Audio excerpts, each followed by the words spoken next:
truth is, we go up and over what's ahead of us so we can overcome the biggest obstacle, ourselves. New Ford Ranger FX4 Max. Live the Ranger life.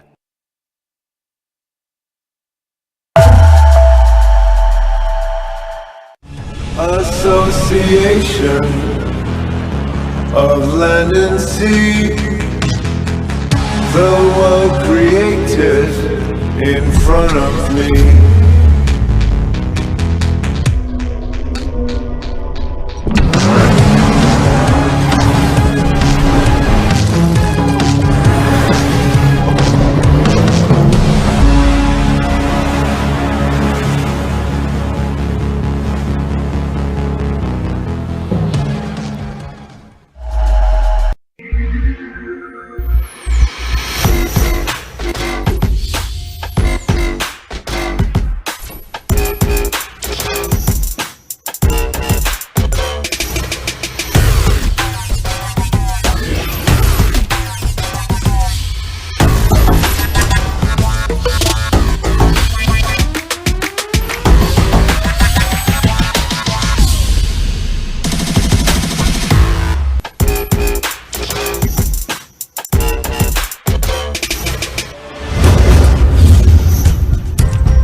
Dispungaldo, kabalen!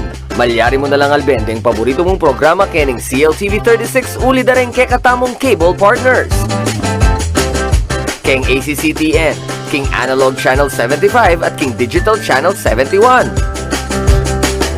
Keng Brandcom CATV Network Corporation, King Analog Channel 24.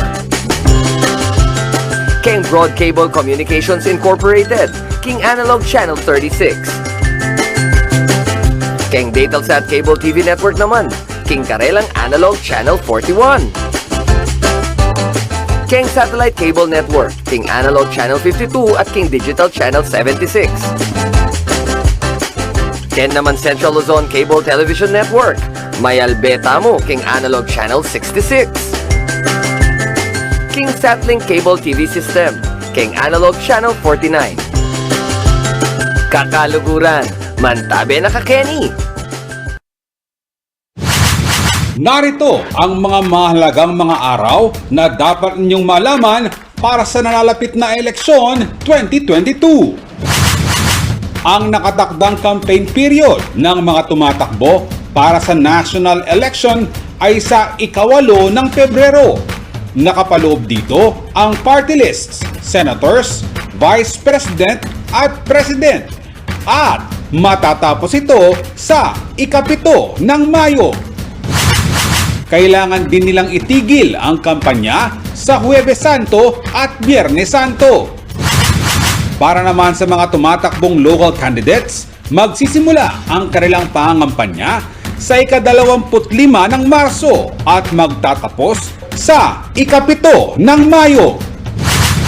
Katulad ng mga national candidates, kinakailangan nilang itigil ang kanilang pangangampanya sa Huwebes Santo at Biyernes Santo. Ang mga overseas Filipino naman ay maaaring makaboto mula ika-10 ng Abril hanggang ika-9 ng Mayo. Magaganap ang eleksyon sa ika-9 ng Mayo. Maging maalam, maging mapanuri, narito ang CLTV para maghatid sa inyo ng tama at totoong impormasyon. At sa darating na eleksyon 2022, bumoto ng tama dahil buhay mo ang nakataya. Ang paalalang ito ay hatid sa inyo ng CLTV.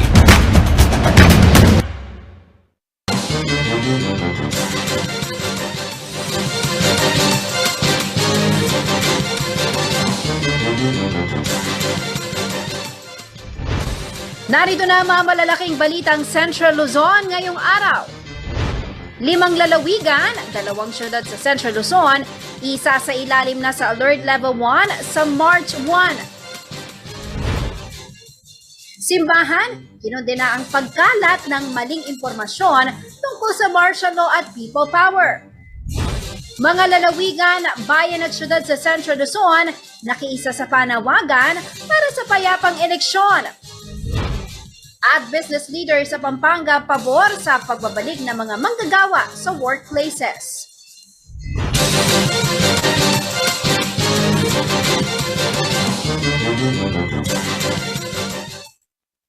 Magandang gabi ka rehiyon. Ako po si Jennifer Salenga. Oras na para sa mga may init na balitang Central Luzon. Isa sa ilalim na po sa Alert Level 1 ang 5 lalawigan at 2 highly urbanized cities sa Central Luzon simula bukas March 1. Alamin natin kung anong lugar ang mga ito sa ulat na ito.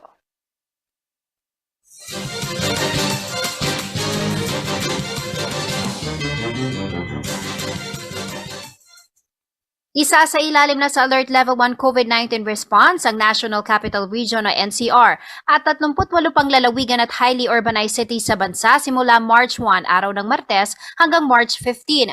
Sa inilabas sa listahan ng Interagency Task Force, ilalagay na sa Alert Level 1 ng NCR, Abra, Apayao, Baguio City, Kalinga, Dagupan City, Ilocos Norte, Ilocos Sur, La Union, Batanes, Cagayan, Santiago City sa Isabela at Quirino. Sa gitnang Luzon, kabilang sa ibinabana sa Alert Level 1 ang Pampanga, Bataan, Aurora, Tarlac at Bulacan. Kasama rin ang Angeles City at Olongapo City. Mananatili naman sa Alert Level 2 ang Nueva Ecija at Zambales.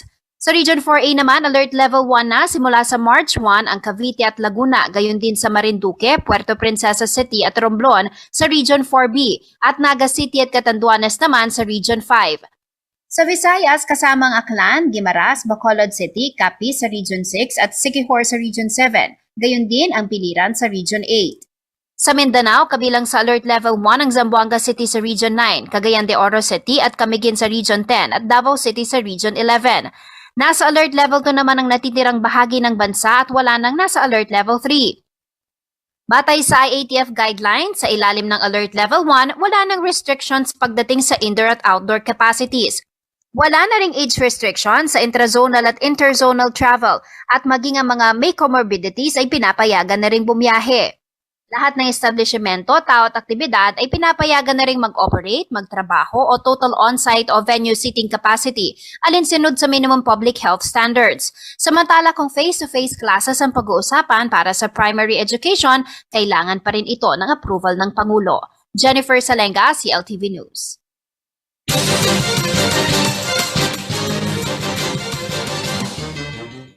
Inaprubahan na ng IATF ang revised protocols na ipatutupad sa mga lugar sa ilalim ng Alert Level 1. Kabilang po sa mga protocol ang pagbibigay permiso sa mga establishment na mag-operate ng 100% capacity. Narito po ang report.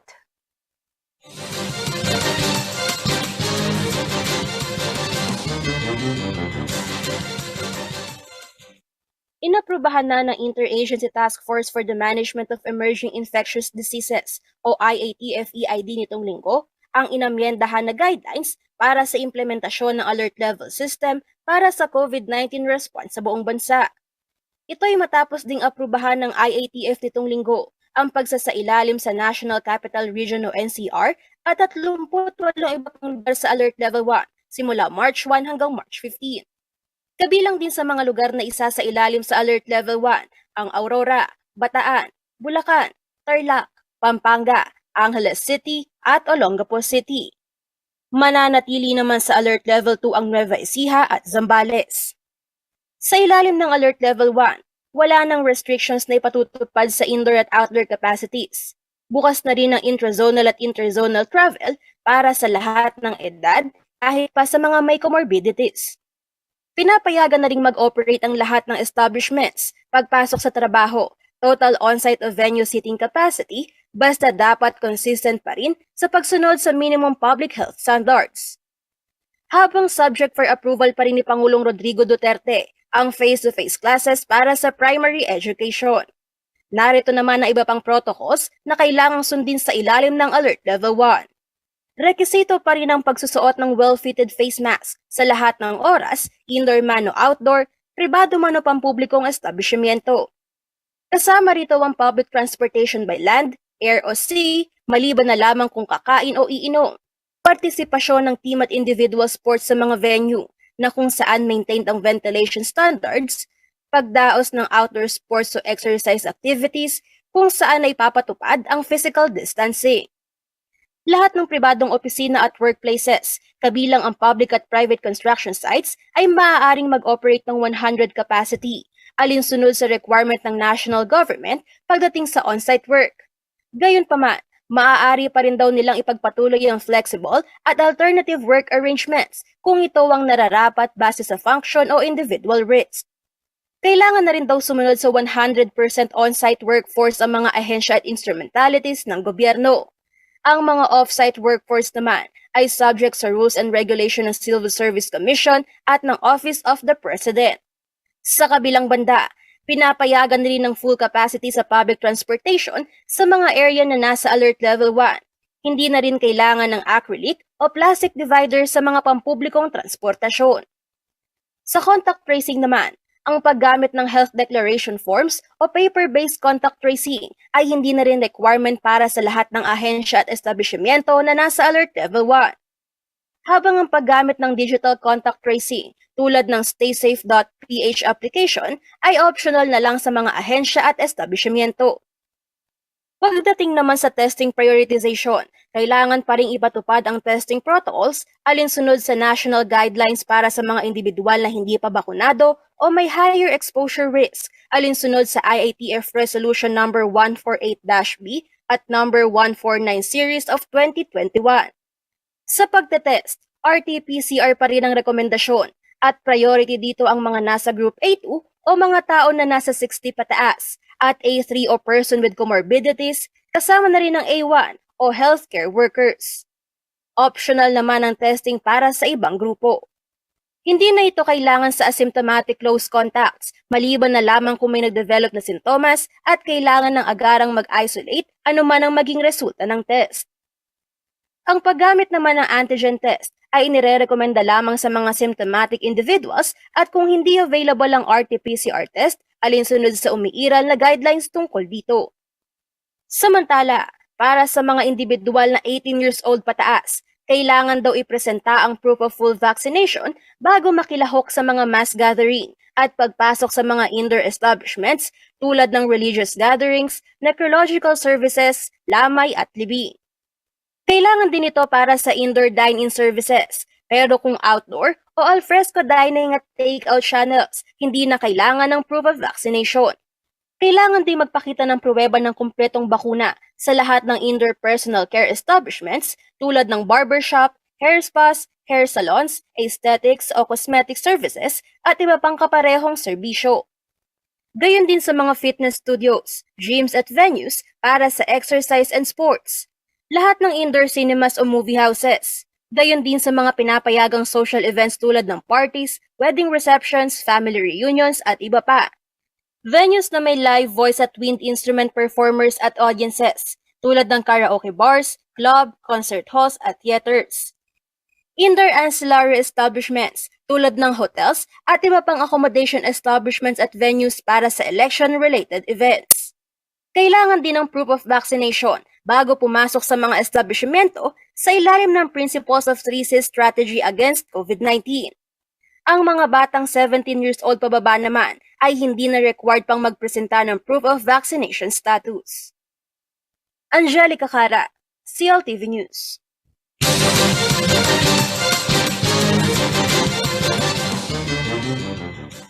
Sa pagbabalik ng CLTV News. Separation of church and state, hindi nililimitahan ang simbahan sa pagsusulong ng mabuting politika ayon sa CBCP. Manatiling nakatutok para sa iba pang mga nangungunang balita ngayong araw.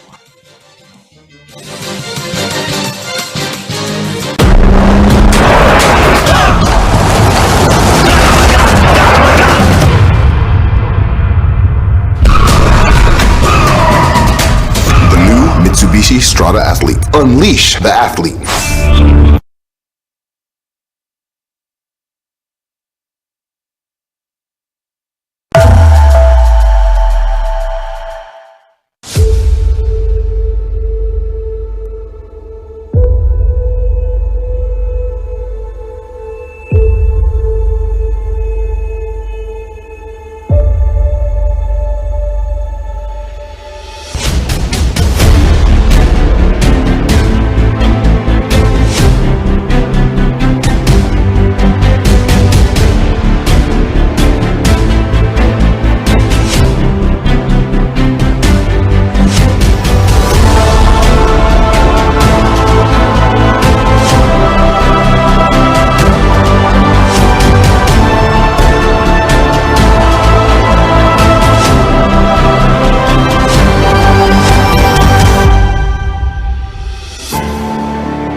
America's best-selling truck is here. More power, more tech, more truck. Ford F-150.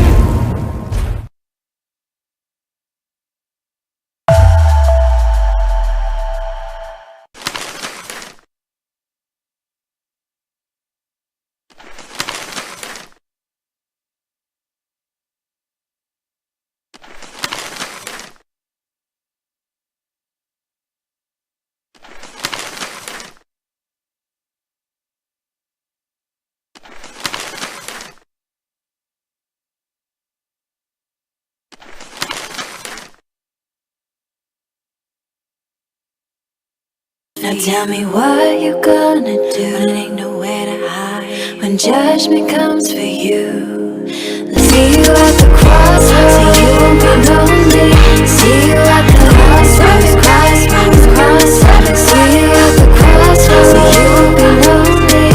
See you at the crossroads, crossroads. See you at the crossroads.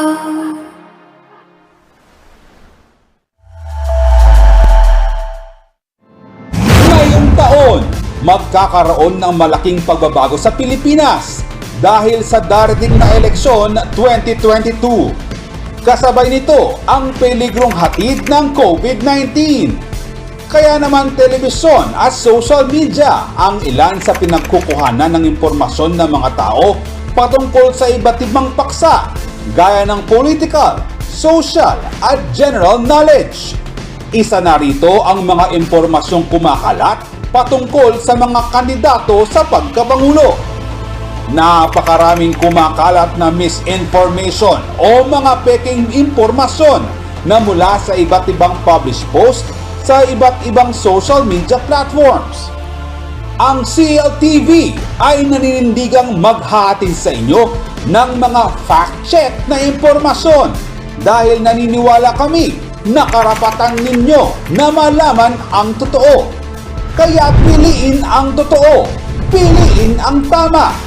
At sa darating na eleksyon 2022, bumoto ng tama dahil buhay mo ay nakataya.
Nagbabalik po ang CLTV News.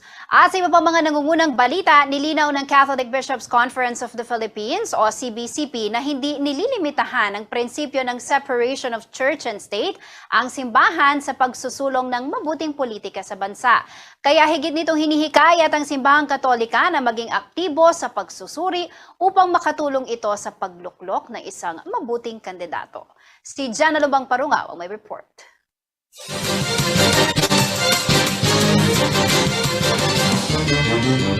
Sa pagiging aktibo ng simbahang Katolika sa usaping politika at pangungobyerno sa bansa, umaangat ang probisyon ng saligang batas na separation of church and state. Ngunit ayon sa Catholic Bishops' Conference of the Philippines o CBCP, ang nakasaad na ito sa konstitusyon ay higit na nakapatungkol sa tungkulin ng gobyerno na protektahan ang religious freedom sa bansa at hindi upang limitahan ang simbahan sa pagsusulong ng maayos na gobyerno at mabuting politika.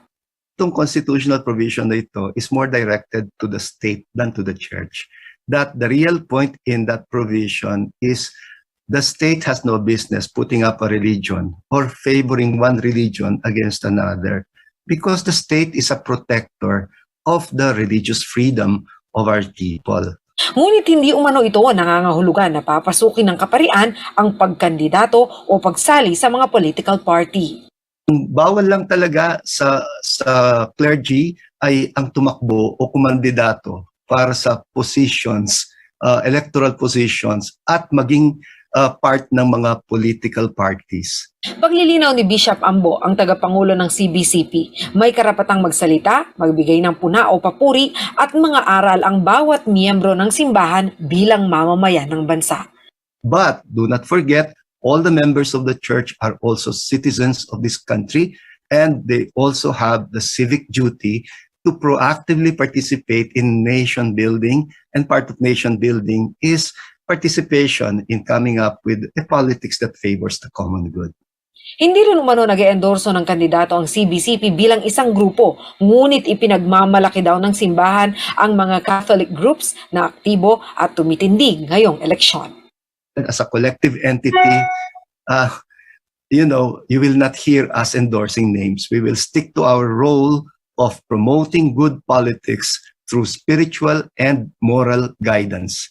Proud kami sa mga example ng maraming Catholic groups that have gone through a similar process and have come up with a collective principled stand. Hinihikayat din umano ng CBCP ang iba pa na tulungang mapalakas ang responsableng pagboto kahit ito ay nangangahulugan ng pagtulong sa isang kandidato na manalo. Now we are proactively, let me insist on that, proactively encouraging the rest of the church to get more involved in empowering the voters to choose the right candidates through collective discernment and consensus building that will hopefully lead to supporting or helping particular candidates to win. Matatandaan na nitong nakalipas na mga araw ay sunod-sunod ang paglabas ng mga Catholic group gaya ng Couples for Christ, Sangguniang Laiko at iba pang samahan ng mga pari at madre upang mag-endorso ng kanilang kandidato. Jana Lubang Parungaw, CLTV News.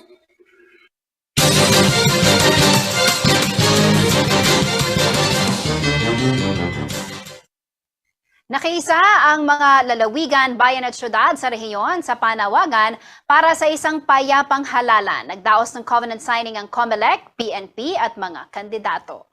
Narito po ang detalye.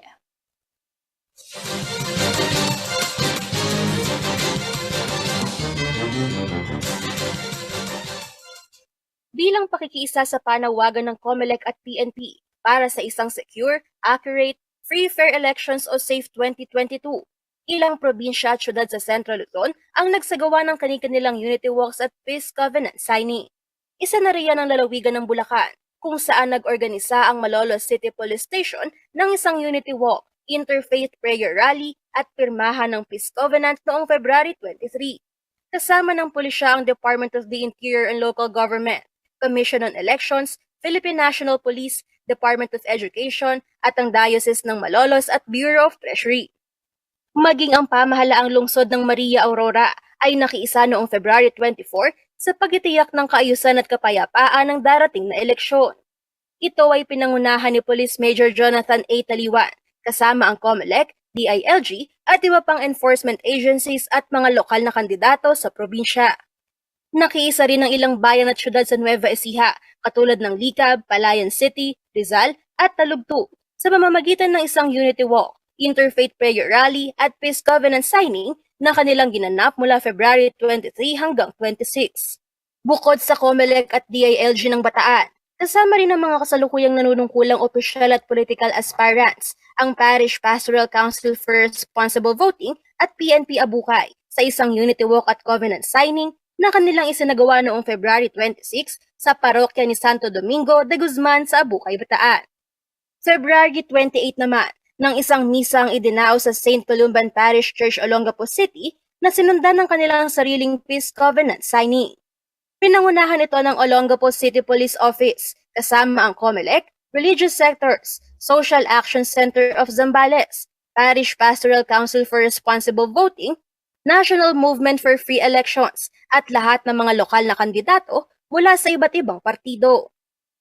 Nagbigay rin ng welcome message si Father Raymond Gonzalez Katindig at humiling na sana ay maging paalala ang covenant signing sa mga kandidato na sila ay tinawag hindi upang maging self-centered ngunit para maging God-centered na servant leader.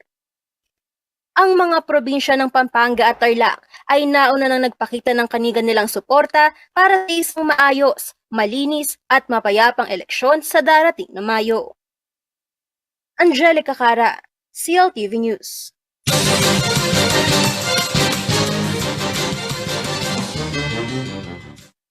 Sa pagbabalik ng CLTV News. Kilalanin ang kandidatong si Dom Hernandez, Secretary General at First Nominee ng Pasada Party List. Manatiling nakatutok at magbabalik ang CLTV News.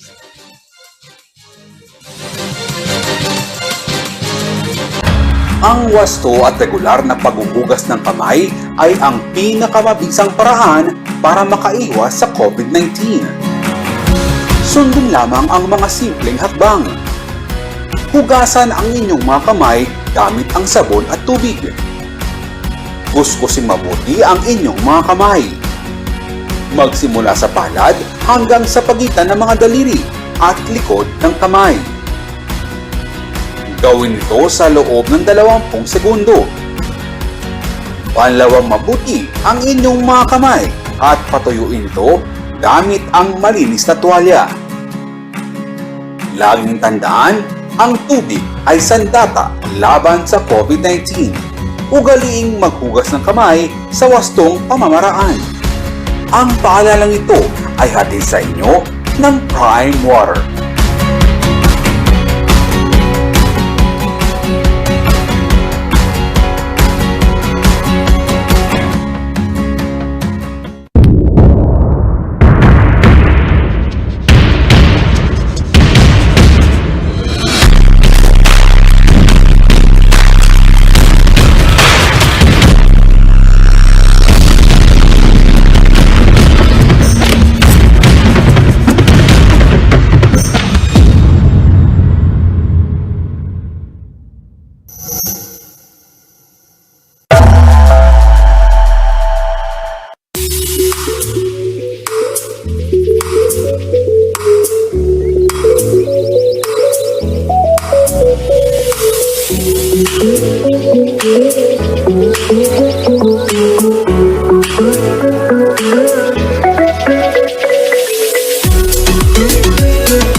Love is not a miracle nor a fantasy. It is a very fabric that holds life together. What gives meaning to our life?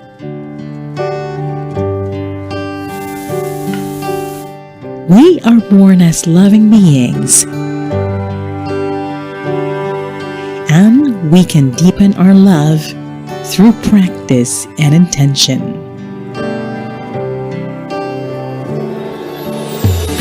The more we cultivate loving, the more love there is in our life.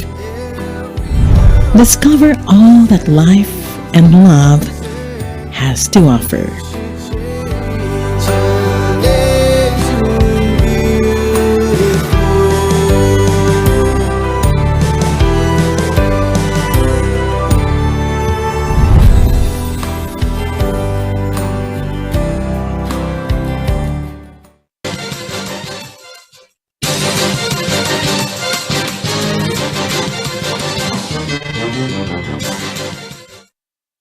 Nagbabalik ang CLTV News. Para sa ating kilalanin ng kandidato segment, nakapanayan po na ating kasamang si Justin Dizon, si Dom Hernandez, Secretary General at First Nominee ng Pasada Party List. Panoorin po natin ito.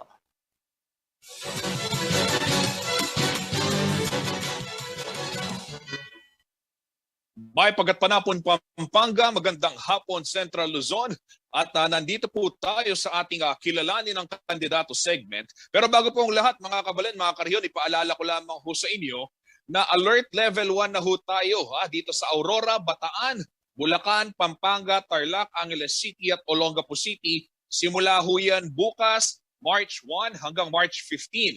Habang mananatili naman ho sa alert level 2, etong Nueva Ecija and Zambales. Kabilang ho sa mga malalaking pagbabago dyan sa alert level 1 kung tawagin ay yung pagbibigay ho ng full capacity o yung pagbibigay ng permiso sa mga transportasyon na magamit in full capacity. At para ho mapag-usapan pa natin lalo yan ay mayroon ho tayong bisita dito sa ating programa.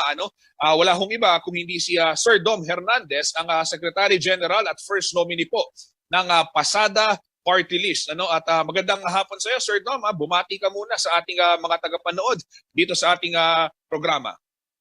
Magandang hapon, Justin. Salamat. Medyo parang naging suki na ako dito sa CLTV.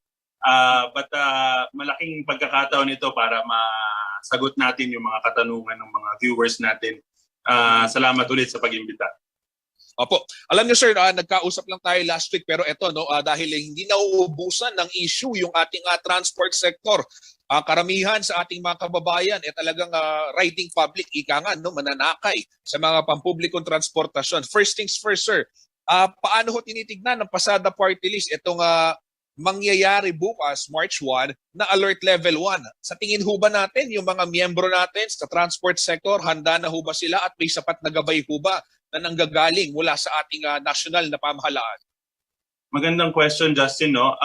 Ayon sa aming survey at sa aming mga information drive na continuous naman namin ginagawa sa iba't ibang sektor ng transport, tulad ng bus, ng UV, ng tricycle, jeep, even yung mga barko at eroplano, to be very transparent, marami pa rin kakulangan sa paghahanda dahil kulang yung oras, dahil itong mga sasakyan na ito alam mo naman kailangan mini-maintain ito at pati ang mga driver natin.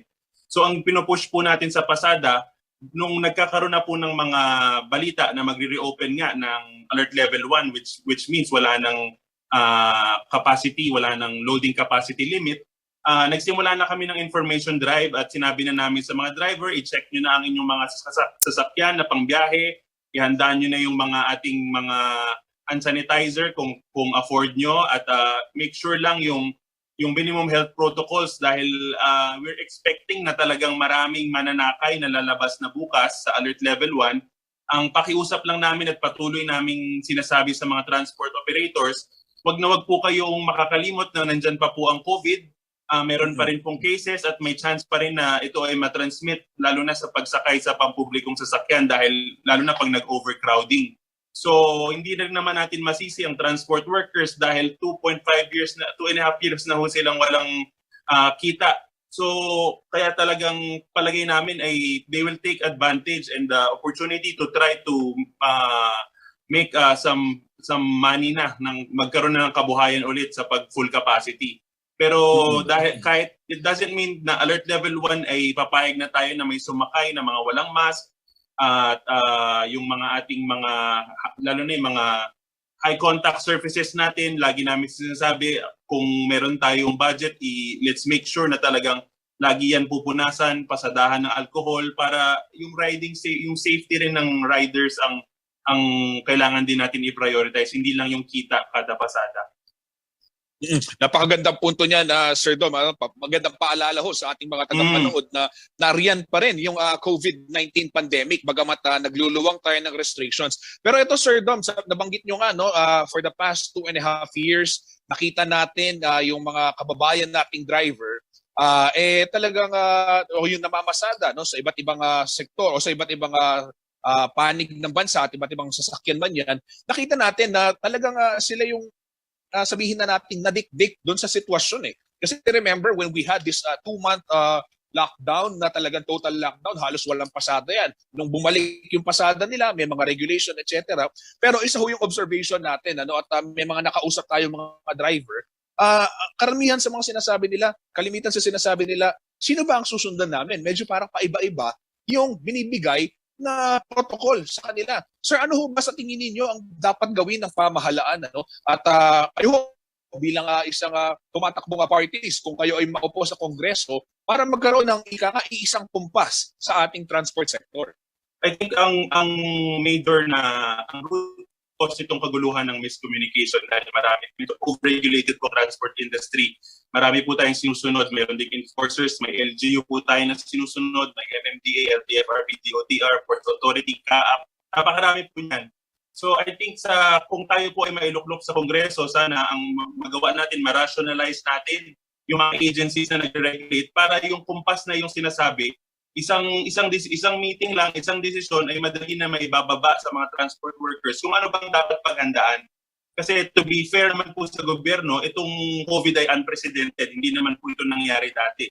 Hindi pa po ito nangyayari dati kaya nagkaroon po tayo ng IATF na ang IATF ngayon ang nagbababa ng mga desisyon regarding sa mga alert level na dati po yung mga MECQ, GCQ. Ngayon po ay nag-shift na tayo sa alert levels. At ito po ay dinidisseminate sa iba-ibang members ng IATF.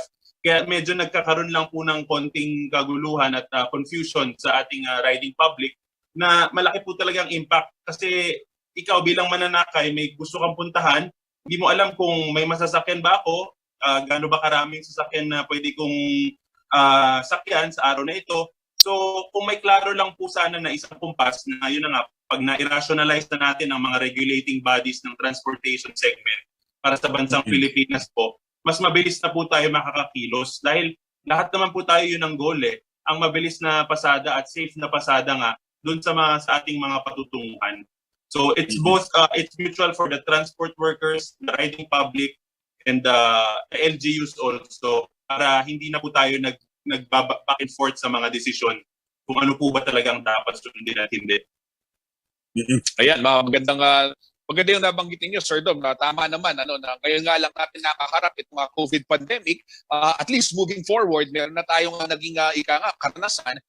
Naway mapaghugutan naman natin ito ng aral at gaya nga ho ng binabanggitin niyo, i-rationalize yung mga measures when it comes to the riding public and the transport sector. Sir, maiba naman ako, alam naman ho natin yung ating Duterte administration, isa doon sa mga project niya ay yung build.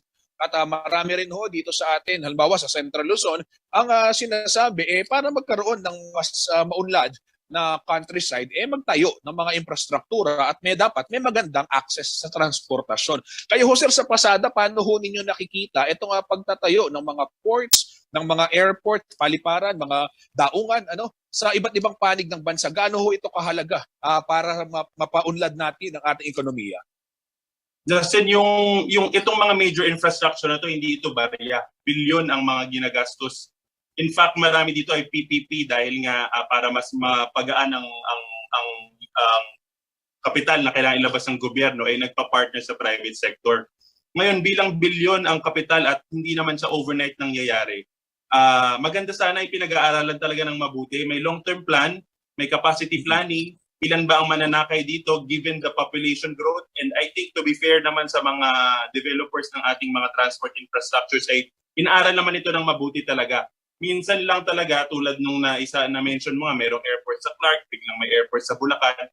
Yun yung mga minsan parang bakit kailangan ng dalawang airport doon? Ay sana sa ibang karating na lalawigan na lang ito dinala dahil alam naman natin na ang mga transport hub, pinapausbong niyan yung ekonomiya ng isang lugar. So kung meron na sa Central Luzon, sana yung kapital na nailaan sa isang airport na napakalaki, na bilyon ng ang budget na magbibigay ng libo-libong trabaho, mas maganda ho sana kung naipag-aralan ng mas mabuti at nailagay na lang sa ibang lugar. Going back to yung na-mention nga natin na itong pandemic nga ay unprecedented, no? Meron tayong tinatawag na new normal. Dahil nga sa pagkagipit ng mga mananakay nung itong pandemya, na-push po, na-accelerate yung active mobility. Ano ba yung active mobility? Yung mga bisikleta, paglalakad, meron tayong mga scooter tayo nakita dyan, di ba? Ngayon, hindi po natin pwede isa walang bahala ito kahit bumalik tayo sa alert level 1. Kapag tayo po sa Kongreso, sana po aralin din natin ano ba yung mga batas na dapat mag-protect sa ating mga bikers. Gusto ko lang i-raise. Hindi dahil gusto ko makuha yung boto ng mga bikers natin. Napakaraming bikers, no? Pag nasa EDSA.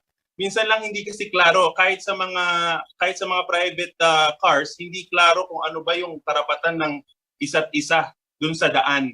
So ngayon na may malaki ng force na nagsasabi na gusto na namin itong active mobility, gusto na namin magbisikleta papunta sa trabaho o pauwi, dapat gawan na natin ito ng mga kaukulang batas para maproteksyonan yung nagbibisikleta at yung mga mananakay natin at yung mga may pribadong sasakyan, because we all share one road. At I always go back to our motto na respeto sa daan ang kailangan. Kahit anong batas ang ilagay natin dyan, kung wala kang respeto dun sa kahati mo sa daanan, wala talagang mangyayari sa atin. Hindi tayo uunlad. Kaya going back to active mobility, yun nga, marami na pong naglalakad at yung iba nga, nagja-jogging pa papunta sa trabaho, naglagay na ng shower room sa work. So maski itong mga tumatakbo at naglalakad papuntang trabaho, marami ring mga balakid. So gusto natin ayusin natin yung mga pedestrian lane na yan, yung mga sidewalk na yan, sino ba ang dapat sa sidewalk, sino ba ang hindi. To be fair to some or most of the LGUs po na hindi pa overcrowded, maganda ang respeto nila sa pedestrians at sa sidewalks. At nakikita naman natin pag maluwag ang sidewalk, wala namang tao na naglalakad sa kalye.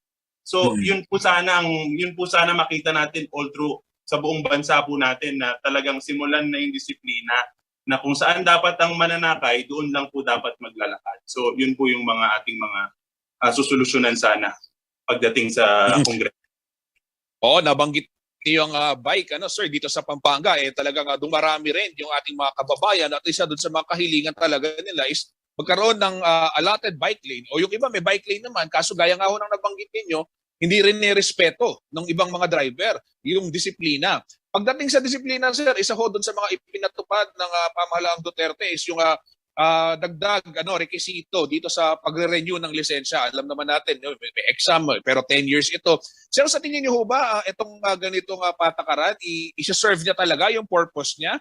Or dagdag pahirap lang lamang ito dun sa mga gustong makakuha ng lisensya? Alam mo, maganda intention ng rekisito na ito. Ang tanong dyan ay maganda bang implementasyon? Pag na-implementa to ng maayos, ay sigurado ako makikinabang naman yung mga mananakay natin at mga private vehicle owners at even yung mga nagbabike. Pero kung tatanungin mo as for the timing of the added this prerequisite, palagay ko ngayon ang hindi tamang oras. Aralin muna natin hindi yung karagdagang requisito, kung hindi yung implementasyon. Pag alam natin na may implement na natin ang maayos given the pandemic, saka natin i-roll out. Kasi kung i-roll out lang din natin iyon para lang masabi na na-implementa natin at hindi naman tatatak sa utak ng mga mag-a-attend ng maayos, hindi rin mareresolba yung mga problema. So ang epekto naman ng pandemic hindi lang sa gobyerno. Lahat tayo, even private sector, business sector, talagang may impact dahil nga hindi nagkakakita face to face, hindi nagkakausap ng mas madalas tulad ng dati. Ganon din yung mga efforts ng gobyerno. lalo na itong mga added requirements nga sa pagre-renew, palagay ko kung mas maganda at magtuloy-tuloy yung ating recovery, mas maganda na yung mobility natin, saka natin i-activate at i-implement ng mas maayos para hindi masayang ang oras nung nagre-renew at nung mga taga-renew. Sir, bilang panghuli na lamang, ano pa po yung aasahan ng mga taga Central Luzon at ng buong bansa, no? Mula ho sa Pasada Party List, kung kayo ay mailuklok bilang mga kinatawan sa Kongreso? Natataon na hindi lang kami ay bago po dito sa party list system at sa Kongreso. Hindi po ako galing sa isang political family or anything. Pero matagal na po kami sa transport sector. Alam po namin ang mga issues at mga problema na kinakaharap ng mananakay at ng transport workers. Given na bago po kami dito sa arena na ito, bago rin po ang sitwasyon. Palagay ko ay napapanahon na dahil nga sa COVID as a pandemic, talagang magkaroon ng boses ang transport sector sa Kongreso para ating mabantayan at matingnan kung saan pa pwede mag-improve yung mga sistema. Tulad nga nung sinabi ko, dati naman hindi naman inimplementa yung bike lane. Pero ngayon, I know for a fact that the bike lane will stay. So kailangan po itong mga to ma-reinforce natin na hindi lang masabi na pininturahan lang, may separation na bike lane na yan. Hindi po ganun dahil marami po tayo nakikita, butas-butas yung bike lane at pwedeng ikapahamak ng mga nagbabike. Sana po i-implementa natin na maayos. Maganda po yung mga initiatives at kami po sa Pasada kung mabigyan ng pagkakataon sa Kongreso ngayong Mayo nga, ay ito po ay tuloy-tuloy nating babantayan, pagmamatsagan at hopefully makapag-atid ng ginhawa sa mga mananakay at sa mga transport workers. Okay, maraming salamat po Sir Dom Hernandez, ang Secretary General at first nominee ng Pasada Party List. Sir, it's always a good time to discuss things with you, lalong-lalo na ho itong mga malalapit sa sikmura ng ating mga kababayan, lalo na yung mga mananakay. Sir, mag-iingat ho kayo at maraming salamat. Good luck po sa inyong kandidatura. Salamat, Justin. Always a pleasure to be on CLTV. Salamat po.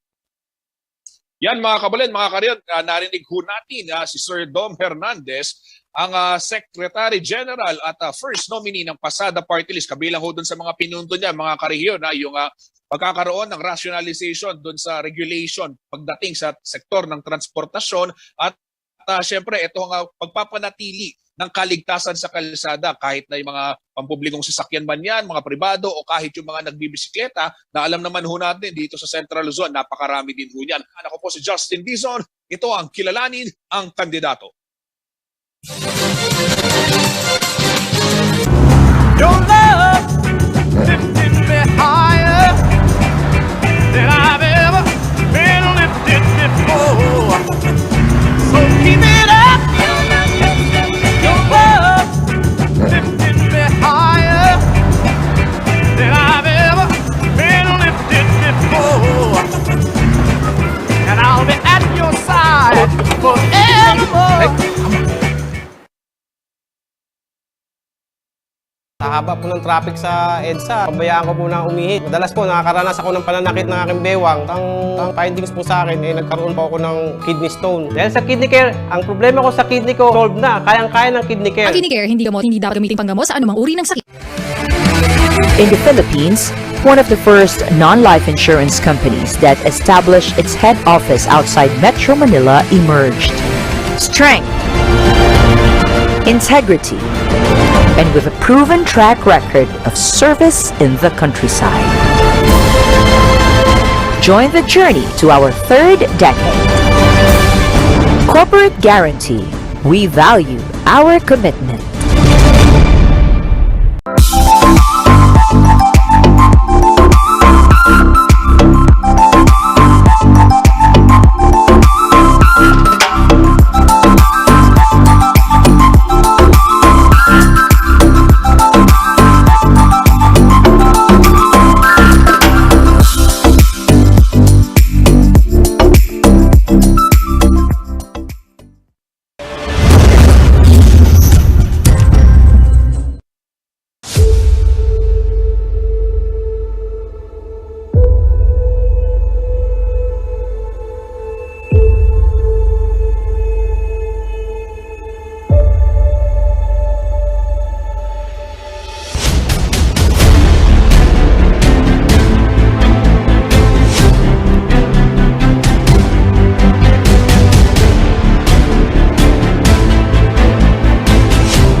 Narito ang mga mahalagang mga araw na dapat ninyong malaman para sa nalalapit na eleksyon 2022. Ang nakatakdang campaign period ng mga tumatakbo para sa national election ay sa ika-8 ng Pebrero. Nakapaloob dito ang party lists, senators, vice president at president. At matatapos ito sa ika-7 ng Mayo. Kailangan din nilang itigil ang kampanya sa Huwebes Santo at Biyernes Santo. Para naman sa mga tumatakbong local candidates, magsisimula ang kanilang pangangampanya sa ika-25 ng Marso at magtatapos sa ika-7 ng Mayo. Katulad ng mga national candidates, kinakailangan nilang itigil ang kanilang pangangampanya sa Huwebes Santo at Biyernes Santo. Ang mga overseas Filipino naman ay maaaring makaboto mula ika-10 ng Abril hanggang ika-9 ng Mayo. Magaganap ang eleksyon sa ika-9 ng Mayo. Maging maalam, maging mapanuri, narito ang CLTV para maghatid sa inyo ng tama at totoong impormasyon. At sa darating na eleksyon 2022, bumoto ng tama dahil buhay mo ang nakataya. Ang paalalang ito ay hatid sa inyo ng CLTV.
Nagbabalik ang CLTV News. Nasa halos 300 estudyante ang nabakunahan sa pagbubukas ng vaccination ng mga bata 5 hanggang 11 taong gulang sa bayan po ng Arayat, Pampanga. Karamihan sa mga magulang, ipinabakuna ang kanilang mga anak bilang paghahanda sa face-to-face classes. Narito po ang ulat ni Jana Lumbang, Parungao.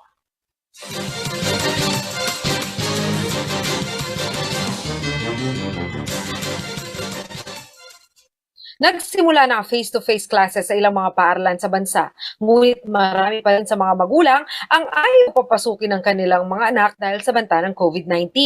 Isa ang bakuna sa mga nakikita ng mga magulang upang mabigyang proteksyon ng kanilang mga anak kung sakaling bumalik na sa normal ang pag-aaral. Kaya sa bayan ng Arayat, Pampanga, ang target na 200 na mga bata na 5 hanggang 11 taong gulang na mabakunahan, umabot pa umano sa higit 300.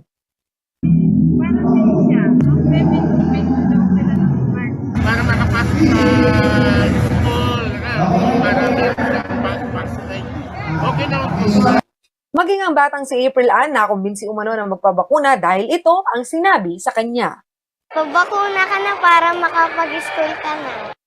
Dahil bata at takot pa sa bakuna ang karamihan, nag-set up ang lokal na pamahalaan ng isang children's party themed vaccination site kung saan may clowns, may libreng popcorn at may cotton candy corners. Iniisip ko din po, baka magpanik yung mga bata o kaya yung mga magulang. Kaya nag-set up po kami ng ganito para may kayat yung mga bata, lalo na yung mga magulang din po, yung mabigyan ng mga vitamin, paracetamol para maiwasan po yung lagnatin yung mga bata o sumakit ang katawan. Nasa higit 16,000 umano ang naitalang batang nasa 5 to 11 years old sa bayan ng Arayat. Magkakaroon umano ng serye ng pagbabakuna batay sa dating ng vaccine. Sa ngayon ay may 200 doses umano para sa unang rollout nito. Ina-assure po namin sa inyo na very safe naman po ang ginagamit po nating bakuna ngayon. Ito po'y dumaan na sa pag-aaral at meron na po siyang EUA. Actually, hindi lang po sa Pilipinas na nakapag-conduct na ng 5 to 11. Maliban, meron na rin po sa mga karatig bansa natin. Wala rin namang dapat ipag-alala ang mga magulang dahil trained ang mga magbabakuna sa kanilang mga anak. Sa ating mga health workers po, sumailalim po sila lahat sa training ng Department of Health. Lahat po ng ating mga health staff po, sanay na po sa ating pag-vaccination. Diyan Lumbang Parungaw, CLTV News. Mas makatutulong umano sa lokal na ekonomiya ng Pampanga ang pagbabalik ng mga manggagawa sa workplaces o on-site kasabay ng pagsasailalim ng lalawigan sa Alert Level 1 bukas March 1. Ayon po kay Rene Romero, miyembro ng Board of Director ng Pampanga Chamber of Commerce and Industry Incorporated o PAMCHAM, mas mapabubuti ang kalidad ng trabaho at bibilis ang pagbangon ng ekonomiya kung lalabas ang mga manggagawa. Narito po ang report.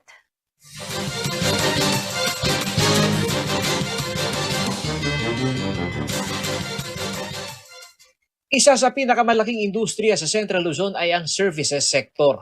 Ayon sa tala ng Philippine Statistics Authority o PSA, halos 100,000 sa higit 116,000 na establishmento sa rehiyon ay napapabilang sa sektor na ito. At ngayong 5 sa 7 probinsya ng gitnang Luzon ang sasailalim sa Alert Level 1 o New Normal Setup, malaking bagay umano kung ang mga manggagawang nasa services sector ay magbabalik sa on-site workplace. Ayon kay Rene Romero, miyembro ng Board of Directors ng PAMCHAM o Pampanga Chamber of Commerce and Industry Incorporated at may-ari ng Romac Group of Companies na kabilang sa may pinakamalaking services sector sa Pampanga, umiikot ang lokal na ekonomiya base sa mobility ng mga manggagawa. Kada gastos umano nito ay may direktang epekto sa ginagalawan nitong lokal na ekonomiya. Kung ito ay magtatrabaho, yan ay magbibihis, bibili ng sapatos, bibili ng damit, mamamasahe, kakain sa karinderya. So, iikot yung pera. Kasi kung work from home lang sila, kung ilang porsyento man yan, may effect din yan sa ekonomiya. Bagamat ang adjustment sa work from home setup ay naisistema na ng ilang negosyante, suportado umano ni Romero ang panawagan ni Department of Trade and Industry Secretary Mon Lopez sa mungkahing maibalik sa mga workplace ang mga manggagawa.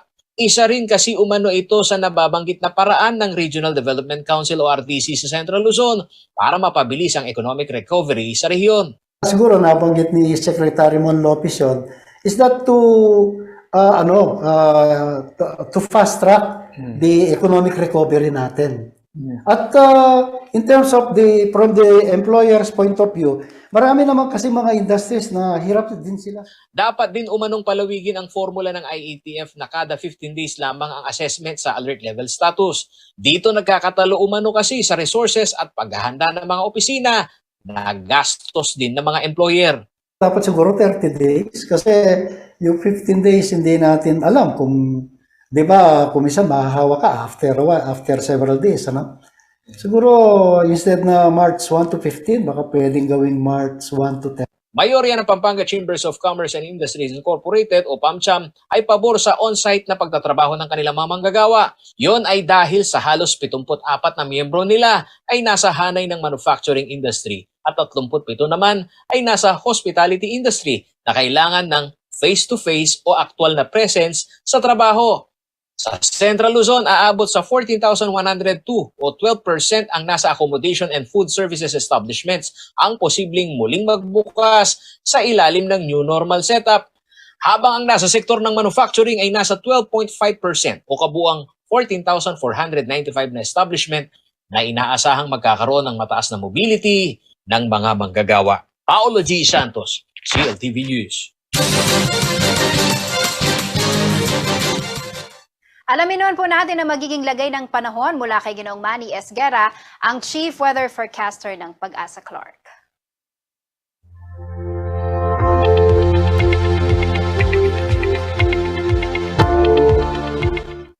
Narito po magiging taya ng panahon sa susunod na 24 oras.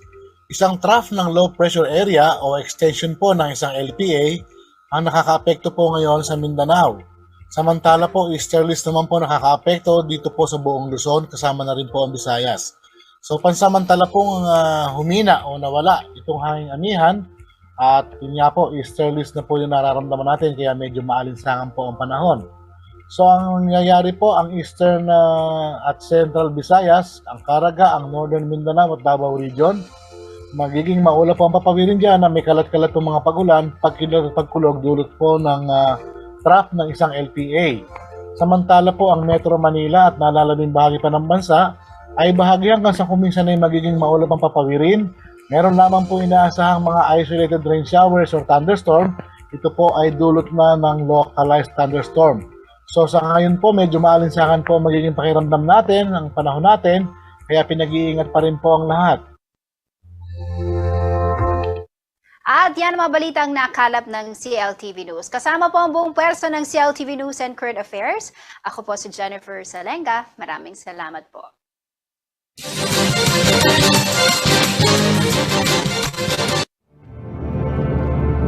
Mas mabilis pa itong kumalat kesa sa pandemya. Malaking panganib ang dulot nito sa mamamayan.